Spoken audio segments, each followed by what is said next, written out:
দেখেন, ছাত্রলীগের কর্মীরা প্রকাশ্যে গুলি করছে, এরপরে বলবো তারা অপরাধ করে না।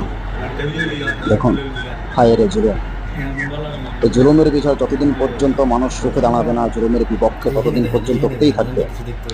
সমস্যা আপনার না, সমস্যা আমার না, সমস্যা সারাটা দেশের। দেখুন পরিস্থিতি, হায় রে! কাকে মারছে এরা? আহ, একটা বিরিয়ানির প্যাকেটের লোভে, 500-1000 টাকার লোভে ছাত্রছাত্রীদের গায়ে গুলি করছে। দেখুন ছাত্রলীগের কাণ্ড। প্রধানমন্ত্রী এগুলো দেখে না? প্রধানমন্ত্রী এগুলো দেখে না? দেখবে কিভাবে? এগুলো তো সেই করাচ্ছে। দেখুন দেখুন,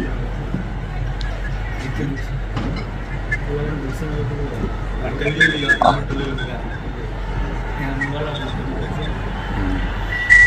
ও মাই